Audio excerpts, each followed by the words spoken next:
Każdą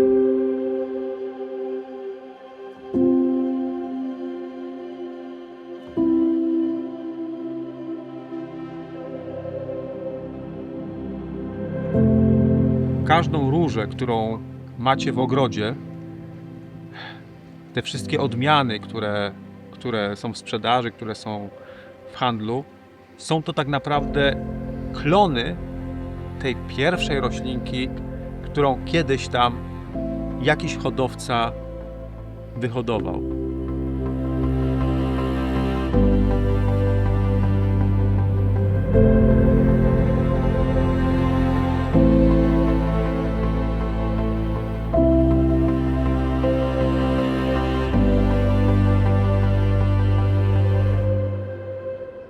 Okulizacja jest tym procesem najbardziej popularnym, najczęściej stosowanym do tej pory.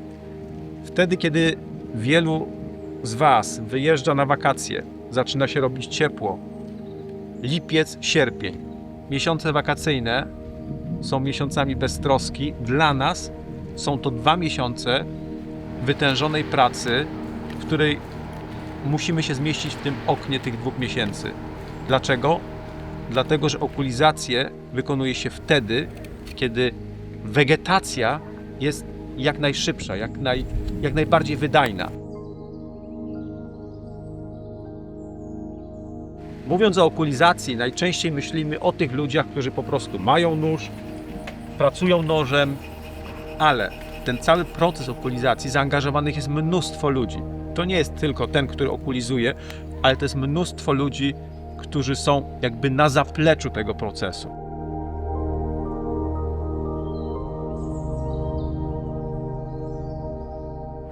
To ja proponuję tak, weźcie sobie, zróbcie na razie kolcowanie. Zaraz po kolcowaniu idźcie sobie w pienne, bo to będzie lepiej, szybciej tam obeschnie. A na końcu idźcie sobie w duże pole do tych, no tak, podokończajcie to. I tym pierwszym, jak gdyby kluczowym elementem jest ścinanie pędów na oczka, tak? Aby to zrobić, w zasadzie róże muszą zakwitnąć, czyli nie możemy tego procesu wykonać wcześniej, zanim nie będziemy mieć kwitnących pędów róż w polu, tak? Więc najpierw kilka osób przeszkolonych, znających odmiany, musi przyjść i ściąć w szkółce kwitnącej, tej, która była okulizowana rok wcześniej, musi ściąć te kwitnące pędy odpowiednich odmian, odpowiednio je zaznaczyć, żeby nie było pomyłek. No to ja może wezmę rozarium, bo jest w pierwszym rzędzie, co? Ja pójdę uciąć to Jugendliebe, bo szefa. 200 rozarium, nie? 100 to może gdzieś jest więcej w pierwszym rzędzie. Rozarium. No w pierwszym I rzędzie. w czwartym może. będzie jeszcze, dobra. Szukamy pędu, na którym jest przynajmniej w pełni rozkwitu róża, ewentualnie róże jak jest kwiatostan, lub przekwitnięte. Wtedy jest gwarancja, że pęd jest zdrewniały, nadaje się do okulizacji. Ucinamy jeden pęd, sprawdzamy ile jest oczek, czyli ile wyrasta listków z pędu. 1, 2, 3, 4, 5. 2 skrajne oczka odrzucamy, więc zostaje 3 liście na pędzie. Ale żeby było miarodajne, ucinamy drugi podobny pęd i też liczymy. 1, 2, 3, 4, 5, 6 tutaj jest. Też odrzucamy 2, zostaje 5, więc średnią bierzemy 4 oczka na pędzie i teraz musimy wyliczyć, ile nam jest potrzebnych oczek do okulizacji. Przykładowo 50 oczek potrzebnych do okulizacji, na jednym pędzie mamy 4 oczka, więc około 12-13 pędów musimy uciąć. Każde pędy ucięte musimy odpowiednio oznaczyć, czyli napisać, jaka to jest odmiana i związać.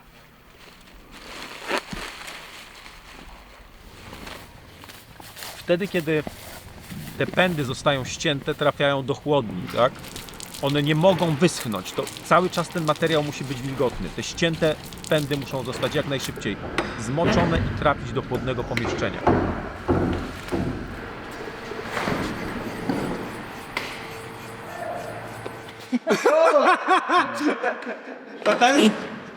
Śmiesznie jest. Przymknęli mnie? Kolejnym etapem jest już obrabianie tych ściętych pędów, tego ściętego surowca tak naprawdę do okulizacji i na to mamy kilka dni. Zawsze wyznaczamy jedną osobę, która ten proces kontroluje, pilnuje i ona jest jak gdyby takim łącznikiem między tymi, którzy okulizują w polu i tymi, którzy ścinają pędy na oczkach.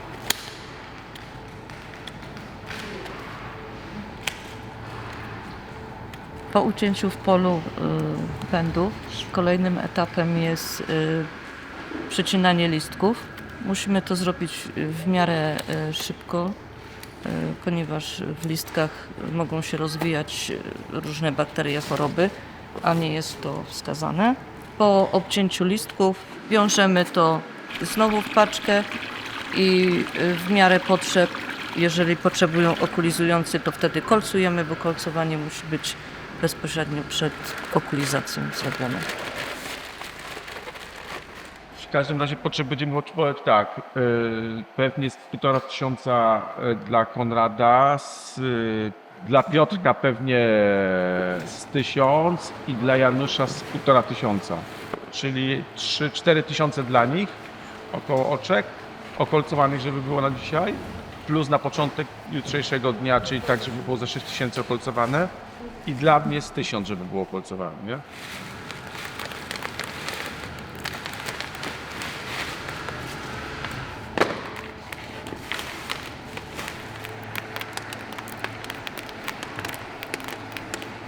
Nie możemy okolcować zbyt dużej ilości pędów do przodu, dlatego że takie okolcowane pędy powinny być jak najszybciej zużyte.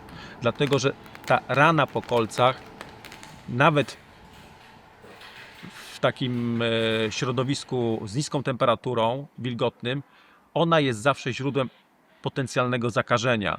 Więc pęd po okolcowaniu powinien jak najszybciej trafić do okulizującego i okulizujący powinien zużyć te pędy jak najszybciej, tak? Jedne kolcuje się troszkę lepiej, bo kolce odpadają same.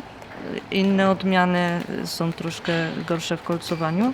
Zasadą jest wyłamywanie kolców na boki, żeby nie ciągnąć w górę ani w dół, bo wtedy można uszkodzić miejsca, z których będą ściągane oczka.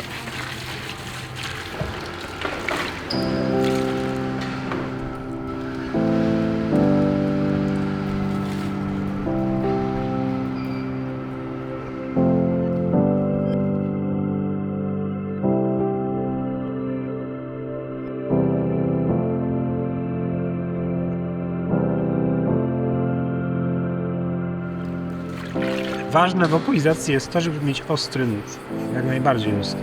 Tylko, że dość szybko się tępi, zależy od pędów. Niektóre są tak twarde, że po kilkuset sztukach już wypadałoby go z powrotem naostrzyć.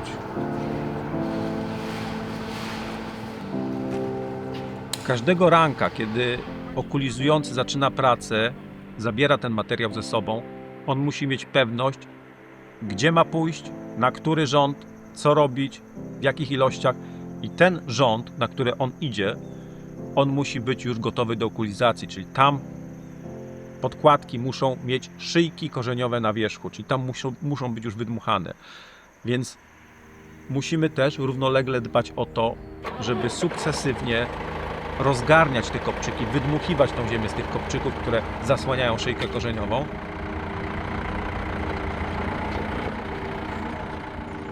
Ta podkładka, która była sadzona na wiosnę, ona po posadzeniu jest okrywana przez takie talerze ziemią dość wysoko, po to, żeby ta szyja korzeniowa, która wystaje ponad ten grunt, którym zaciskane są korzenie, nie wysychała.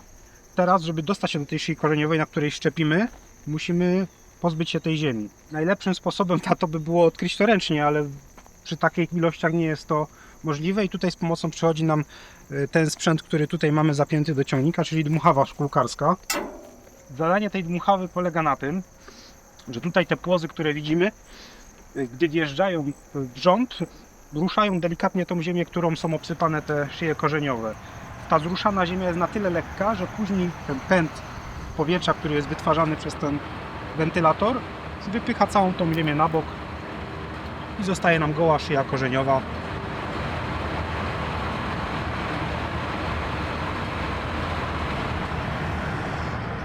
zanim okulizujący zacznie zakładać oczka, przynajmniej jedna osoba musi przejść i te szyjki przeczyścić, tak? Musi sprawić, żeby okulizujący miał czyste miejsce pracy. Tutaj czyszczę podkładkę pod miejsce okulizacji.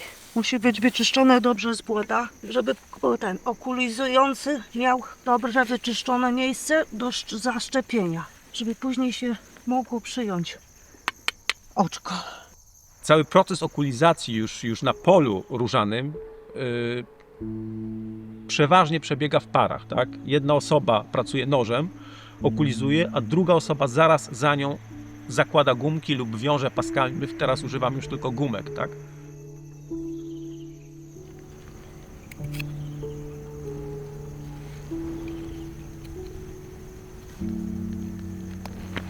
Teraz po prostu robimy małą operację przeszczepu, a właściwie wszczepienia róży szlachetnej w dziką podkładkę róży, coś jakby transplantacja.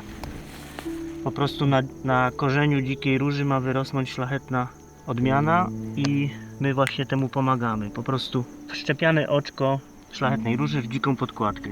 I teraz okulizacja róż polega głównie na takim cięciu w literę T, to się nazywa, czyli robimy nacięcie w postaci litery T.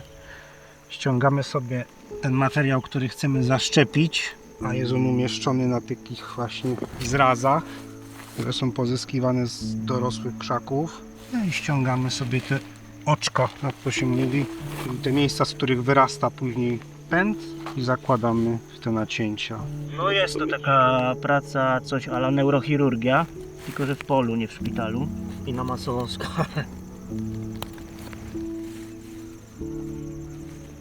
Zakładamy gumkę po to, żeby przytrzymać to oczko, żeby ono było dobrze zabezpieczone, żeby tam się nie dostawała woda, kurz, pył, wszystko. No i żeby nie wysychało przy okazji.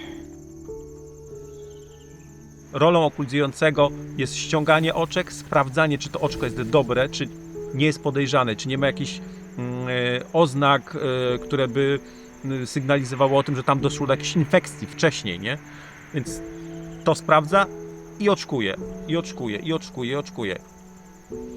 Im ma mniej rozpraszaczy, tym jest w stanie więcej zaokulizować, a nam zależy na tym, żeby taki okulizujący w ciągu dnia założył jak najwięcej oczek, żeby ta okulizacja trwała jak najkrócej.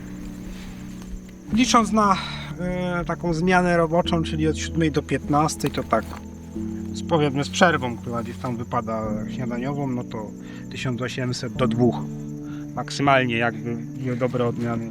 Jedyny minus to cały dzień trzeba się schylać, bo sama praca nie jest ciężka. Okulizacja, okulizacja, okulizacja, aż w końcu jest po okulizacji. No jesteśmy po okulizacji, ale jak sprawdzić, czy to, co robiliśmy przez ostatnie 2 miesiące, czy miesiąc, czy to przyniosło pożądane skutki? Słuchajcie, pod tymi gumkami są założone oczka i mniej więcej po tygodniu od założenia oczek możemy już sprawdzić, czy wszystko jest w porządku. Wystarczy, że ściągniemy te gumki i przyjrzymy się, jak wyglądają te oczka, które zakładaliśmy. One powinny wyglądać mniej więcej tak jak tu, czyli tarczka oczka jest zielona, oczko zaczyna nabrzmiewać. Tutaj też to wygląda dobrze. Mamy tarczkę oczka zieloną, oczko zaczyna nabrzmiewać. No i jeśli wszystko zostało zrobione poprawnie, to zobaczcie, róże, które były okulizowane 3 tygodnie temu, oczko się przyjęło i już mamy takie przyrosty. Jeśli wygląda to wszystko tak jak teraz, to znaczy, że zrobiliśmy porządnie bardzo ważną robotę.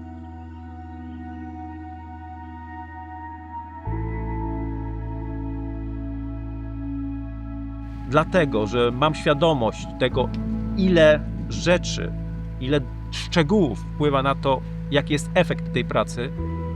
Szczególnie dlatego doceniam te wszystkie osoby, które u nas się tym procesem zajmują. Tak? Zarówno okulizujących, bez których po prostu ten proces by się nie odbył, jak również te wszystkie osoby, które w tym procesie gdzieś tam na zapleczu uczestniczą. Od tych, którzy tną oczka, przygotowują, zakładają gumki, każdy, ale to każdy jest ważny i jakość tej pracy jest bardzo ważna i każdemu jestem wdzięczny, że sumiennie wykonuje tą pracę. Bez tego nie byłoby tych róż, które do Was wysyłamy.